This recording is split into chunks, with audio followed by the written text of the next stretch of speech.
Gold medals Hindi guide வழங்கும் கற்க கசடர நிகழ்ச்சிக்கு தங்களை வரவேற்பதில் பெருமகிழ்ச்சி அடைகிறேன்। सबको सादर प्रणाम। गोल्ड मेडल्स हिंदी गाइड प्रस्तुति कर्क कसडर कार्यक्रम पर आप सबका हार्दिक स्वागत है। आज का शीर्षक है हिंदी साहित्य सदन। इस मंच के अंतर्गत आज हम व्याकरण के बारे में जानकारी प्राप्त करने वाले हैं और व्याकरण में भी आज प्रश्नवाचक शब्दों के बारे में आज हम पढ़ने वाले हैं। प्रश्नवाचक जो शब्द किसी प्रश्न के लिए उपयोगी हो उसे प्रश्नवाचक शब्द कहते हैं। प्रश्नवाचक शब्द क्या क्या है? प्रश्नवाचक शब्द वे हैं, पहला है क्या, क्या, एन्न, क्यों, ஏன், कौन, यार, कब, எப்பொழுது, किस लिए, எதற்காக, किसके लिए, யாருக்காக, किसके साथ, யாரோடு, யாருடன், कहाँ, எங்கே, किधर, எங்கு। इस प्रकार कुल 9 शब्द हैं। इन 9 शब्दों का प्रयोग करके हम बहुत सारे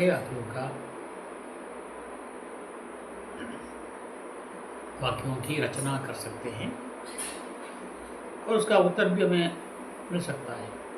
इसलिए ये जो 9 शब्द हैं ये आधारभूत शब्द हैं। इसके द्वारा हम नए नए वाक्यों का प्रयोग कर सकेंगे और नए नए वाक्यों को बना भी सकेंगे, उसका उत्तर भी हम निकाल सकेंगे।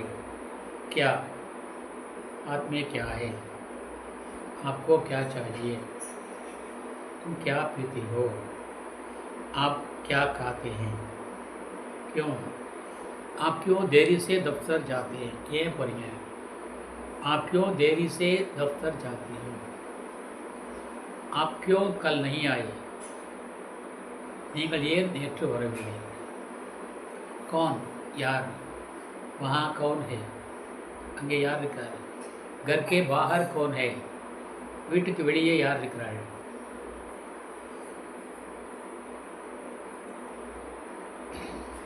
क्यों, क्या हो गया, कब, எப்பொழுது, तुम कब उठते हो, तुम कब मैसूर जाओगे, लड़के कब खेलते हैं, आप रोज कब उठते हैं। उसके बाद कितने, कितने, आपको कितने किलो आम चाहिए, इस शहर में कितने लोग रहते हैं, इस शहर में कितने लोग रहते हैं, इस किताब का दाम क्या है, इस किताब का दाम क्या है, किस लिए, एदरकार है, आप क्यों, आप इसलिए इतने तेज से जाते हैं,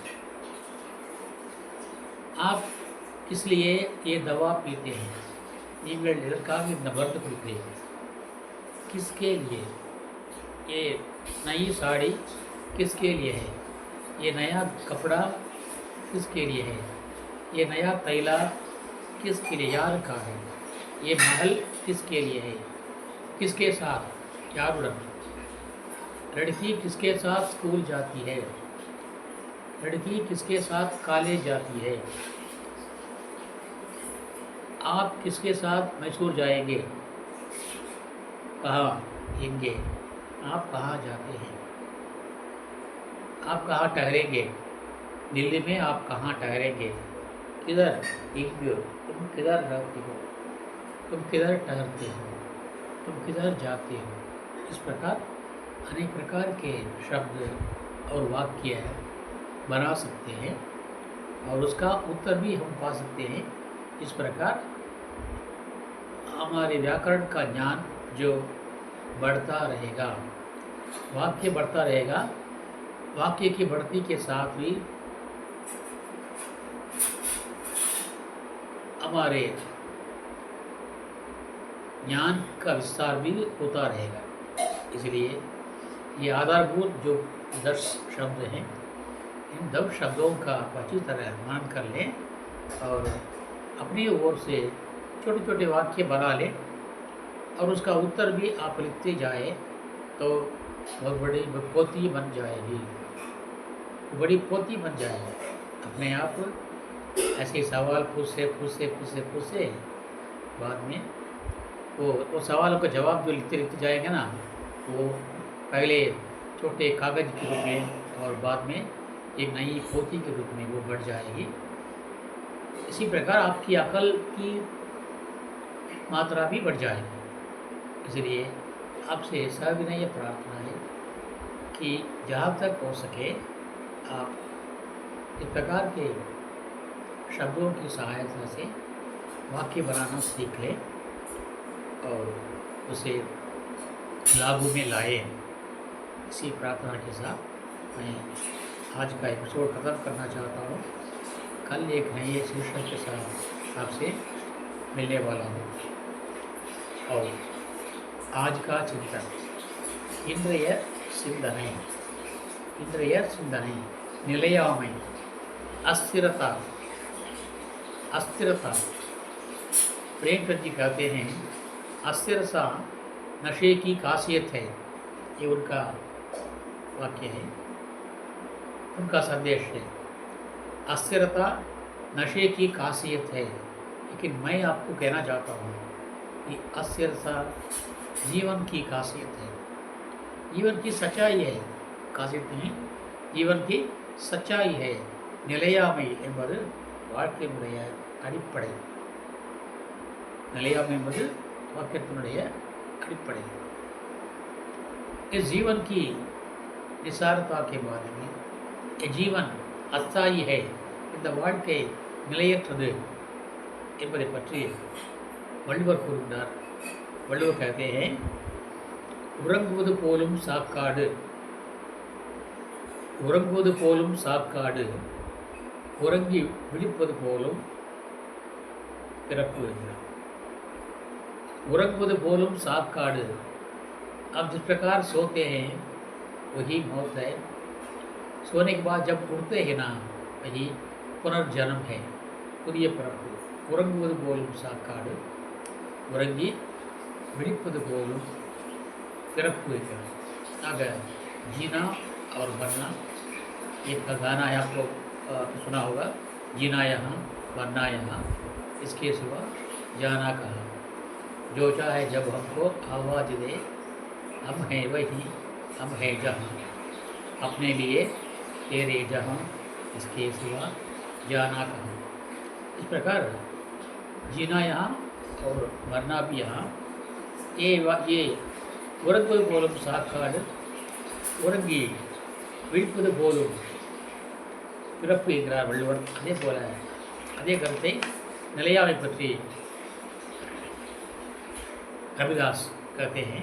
उनग्रार पानी केरा बुदबुदा अस मानुस गात, पानी केरा बुदबुदा अस मानुस गात, देखत ही छिप जाएगा जो तारा प्रभात. तारा स्टार्स, விண்மீன்கள் நட்சத்திரங்கள் வானத்திலே இரவு முழுதும் மின்னுகின்றன, ஒளி தருகின்றன. அதுதான் விளக்கு தான், இயற்கையின் विளக்கு அதுதான். तारे रात भर चमकते हुए प्रकाश दे रहे हैं, वही रात का दिया है, रात का लैंप है, रात का लाइट है. वही तारे सुबह होने के बाद, सवेरा होने के बाद सब चले जाते हैं, छिप जाते हैं, मिट जाते हैं. तारे का दृश्य आसमान में नहीं रहता. हम आसमान में सवेरे तारे को नहीं देख पाएंगे, क्योंकि वो तारा मिट जाता है, यानी छिप जाता है, क्योंकि सूरज की रोशनी जो है उसको छिपाती है. சூரிய ஒளியானது அதை மறைக்கிறது. அதுபோல पानी केरा बुदबुदा उस प्रकार देखते ही छिप जाएगा जो तारा प्रभात प्रभात को देखते ही அதிகாலையை பார்த்த உடனே எப்படி இரவு முழுக்க வெடித்து கொண்டிருந்த நட்சத்திரங்கள் தூங்கப் போகின்றனவோ சிப் ஜாத்தே ஜோ எவ்வாறு அவைகள் மறைந்து போகின்றனவோ அதுபோலவும் நம்முடைய வாழ்க்கை மறைந்துவிடும். மழை வருகின்ற பொழுது அந்த மழை நீர் அப்படியே போயிட்டே இருக்கும். போகும் பொழுது அங்கே நீர்க்குமிழி வரும். நீங்கள் பார்த்துக்கலாம், நாங்களாம் சிறு வயதிலே விளையாட கொண்டிருப்போம். மழையை அந்த மழைக்கு அப்படியே போத பார்ப்போம். அந்த குமிழியானது மேலே அப்படியே உருண்டையாக இருக்கும். போலீஸ்கார தொப்பு மாதிரி இருக்கும். இப்போலாம் அந்த காலத்து அப்போ போலீஸ்கார தொப்பி, போலீஸ்காரோடைய தொப்பி வந்து அது பொறுத்து தான் இருக்கும். நான் போவோம் பாரு, போலீஸ்கார போகிறான் பாரு சொல்லி இது பண்ணல. उस प्रकार पानी केरा बुदबुदा நீருடைய நீர்க்குமிழி போலத்தான் அஸ் இஸ் பிரகார் மானுச காத் மனிதனுடைய உடம்பு மனித வாழ்வு நீர்க்குமிழி போன்றது. ஏனென்றால் அந்த நீர்க்குமிழி கொஞ்ச நேரம் போகும், அப்படியே உடஞ்சி போடும். அதுபோலத்தான் மனித வாழ்க்கை. எவ்வாறு இரவு வந்தவுடனே விண்மீன்கள் நிறைய வருகின்றன, பொழுதுவதுடனே எல்லா விண்மீன்களும் மறைந்து போகின்றன. மேலும் மழை பெய்யும் போது நீர்க்குமிழ்கள் தோன்றி மறைந்து போவதுதான் மனித வாழ்க்கை. ஆக மனித வாழ்க்கை நிலையற்றது. பானி கேரா புத்புதா, பானி கேரா मतलब का पानी का बुदबुदा अस मानुष गात लेखती छिप जाएगा जो तारा प्रभा. இதே கருத்தை மகாகவி பாரதியார் சொல்கின்றார். முக்குள் தான் தோன்றி முடிவது போல மக்களாய் பிறந்தோர் மடிவது சின்னங்கிறார். முக்குள் தான் தோன்றி முடிவது போல, முக்குள் தான் நம்பிக்க முடியாது, முக்குள் தான் தோன்றி முடிவது போல மக்களாய் பிறந்தோர் மடிவது சின்னம் என்கிறார். ஆக இறப்பு என்பது உறுதியானது, அதை யாராலும் மாற்ற முடியாது. அதே கருத்தை நம்முடைய கவியரசு சொல்றார். வாழ்க்கை என்பது வியாபாரம், அதில் ஜனனம் என்பது வரவாகும், வரும் மரணம் என்பது செலவாகும் என்கிறார். அங்கே வாழ்க்கை வியாபாரம் என்கிறார். வாழ்க்கை என்பது வியாபாரம், வரும் ஜனனம் தான் பிறப்பு, ஜனனம் என்பது வரவாகும். வியாபாரத்திலே இதுதான் முக்கியம், கணக்கெழுதும் வரவு சொல்ல எழுதணும், இதுதான் முக்கியம். ஜனனம் என்பது வரவாகும், அதில் மரணம் என்பது செலவாகும் என்கிறார். ஆக வாழ்க்கை நிலையற்றது.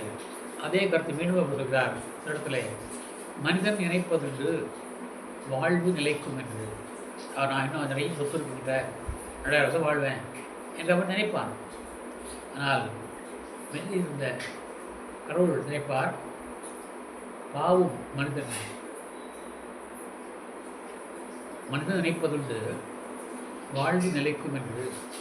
இறைவன் நினைப்பதுண்டு பாவம் மனிதன், மனிதன் நினைப்பதுண்டு வாழ்வு நிலைக்கும் என்று. இறைவன் நினைப்பதுண்டு பாவம் மனிதன். இவ்வாறாக கவியரசரும் இதே கருத்தை வாழ்வின் நிலையாமை சொல்கிறார். நம்முடைய இலக்கியத்தில் வருகின்ற திருமூலரின் திருமந்திரம் என்ற நூலிலே இந்த வரிகள் வருகின்றன. அங்கே அவர் சொல்கிறார், அடப்பண்ணி வைத்தார் அரிசிகளை உண்டார், அடப்பண்ணி வைத்தார் அரிசிகளை உண்டார், இடப்பக்கமே இறை நொந்தது என்றார். இடப்பக்கமே இறை நொந்தது என்றார், கிடக்கப்படுத்தார் கிடந்தொழிந்தாரே. கிடக்கப்படுத்தார் கிடந்தொழிந்தாரே என்கிறார் திருமூலர். சரி, முதல்ல என்ன, அடப்பண்ணி வைத்தார். சமையல் பூரா முடிஞ்சு போச்சு, சமையல் வேலை முடிஞ்சுது, அடுத்து சாப்பிட வேண்டியதுதான். சரி, சாப்பிட்டு உட்கார்ந்தார். அரிசிகளை உண்டார். அரிசி என்பது நெய் சோறு, நெய் சோறு தான் அரிசி என்பார்கள். அரிசிகளை உண்டார். சரி, உண்ட உடனே சொன்னார், இடப்பக்கமே இறை நொந்தது என்றார். இடது பக்கம் வலிக்குதே என்று சொன்னார். சொல்லிவிட்டு படுத்தார். கிடக்க படுத்தார் கிடந்தொழிந்தாரே. அப்படியே அவர் இறந்து போனார். அட்டாக் வந்து இறந்து போனார் என்று வாழ்க்கையின் நிலையாமை பற்றி திருமூலர் சுந்தராமி பார்க்க வேண்டும். அடப்பண்ணி வைத்தார், அரசியலை உண்டார், இடப்பக்கமே இறை வந்தது என்றார், கிடக்கப்படுத்தார், கிடந்து ஒளிந்தாரே. அடப்பண்ணி வைத்தார், அரசியலை உண்டார், இடப்பக்கமே இறை நொந்தது என்றார், கிடக்கப்படுத்தார், கிடந்து ஒளிந்தார் என்று திருமூலர் பாடுகிறார். இப்படியாக வாழ்வின் நிலையாமை பற்றி வள்ளுவர், கபீர்தாஸ், கவியரசர், திருமூலர் இன்னும் நிறைய ஞானிகள் சொல்லியிருக்கிறார்கள். ஆடி அடங்கும் வாழ்க்கையடா, ஆரடி நிலைமையே சொந்தமடா என்று பாடிக்கிறார் கவிஞர் சுரதா. கவிஞர் சுரதா அவருடைய வரிகள், ஆடி அடங்கும் வாழ்க்கையடா, ஆரடி நிலைமையே சொந்தமடா. இது நிறைய கவிஞர்கள் வாழ்க்கையின் நிலையாமை பற்றி சொல்லியிருக்கிறார்கள். ஆகவே வாழ்க்கையின் நிலையாமை உணர்ந்து நம்மால் இருந்த வரைக்கும், இருக்கின்ற வரைக்கும் எவ்வளோ நல்ல காரியம் செய்ய வேண்டுமோ அவ்வளவு நல்ல காரியங்களை செய்து நாம் புண்ணியம் தர வேண்டும் என்று கூறி இன்றைய பதிவை நிறைவு செய்கின்றேன். நாளை ஒரு புதிய தலைப்புடன் தங்களை சந்திக்க இருக்கின்றேன். அது வரைக்கும் விடைபெறுவது தமிழின் अनबन आर सुंदरराजन, तिरुपुर, तमिलनाडु। इसी प्रकार के एक नए शीर्षक के साथ कल आपसे मिलने वाला हूँ। तब तक के लिए आपसे विदा लेने वाला आपका सेवक आर सुंदरराजन, तिरुपुर, तमिलनाडु। धन्यवाद, नंदी, धन्यवाद, नंदी। जय हिंद।